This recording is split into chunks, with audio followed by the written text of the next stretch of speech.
Well, thank you very much. I want to begin by thanking the Prime Minister and President of Vietnam.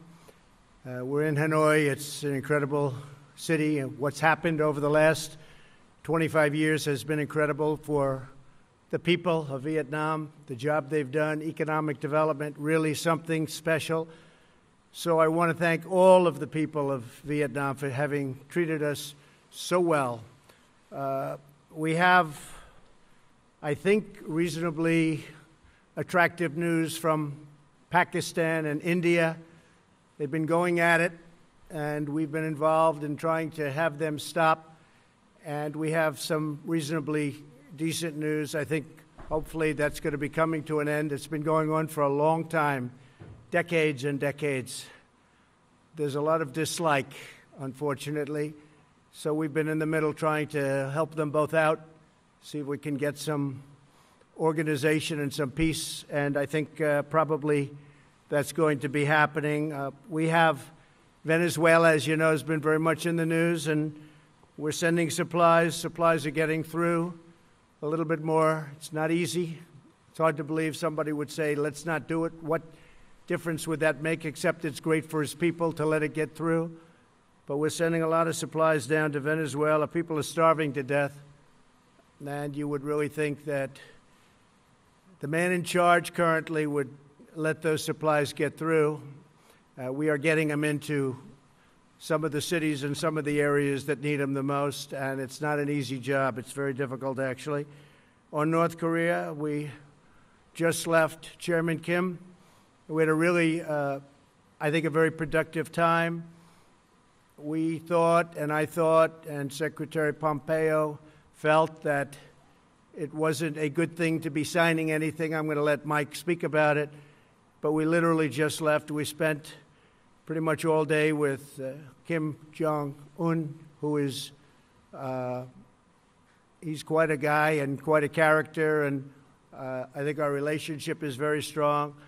But at this time, we had some options, and at this time we decided not to do any of the options, and we'll see where that goes. But it was a very interesting 2 days, and I think actually it was a very productive 2 days, but sometimes you have to walk, and this was just one of those times, and I'll let Mike speak to that for a couple of minutes, please. Thank you, Mr. President.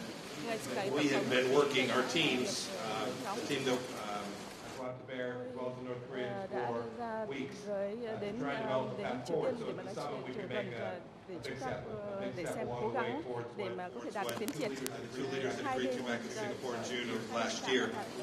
We made real progress, and indeed we made even more progress when the two leaders met over the last 36 hours. Unfortunately, we didn't get all the way. We didn't get to something that ultimately made sense for the United States of America. I think Chairman Kim was hopeful that we would. We asked him to do more. He was unprepared to do that. But I'm still optimistic. I'm hopeful that the teams will get back together in the days and weeks ahead and continue to work out. It's a very complex problem. We have said since the beginning that this would take time. Our teams have gotten to know each other better. We know what the limits are. We know where some of the challenges are. And I think as we continue to work on this in the days and weeks ahead, we can make progress so that we can ultimately achieve what it is that the world wants, which is to denuclearize North Korea and to reduce risk for the American people and the people all around the world. I wish we could have gotten a little bit further, but I'm very optimistic that the progress that we made, both in the run-up to this summit, as well as the progress that the two leaders made over these past 2 days, put us in position to get a really good outcome. And we continue to work on this in the days and weeks ahead. We can make progress so that we can ultimately achieve what it is that the world wants, which is to denuclearize North Korea, to reduce risk for the American people and the people all around the world.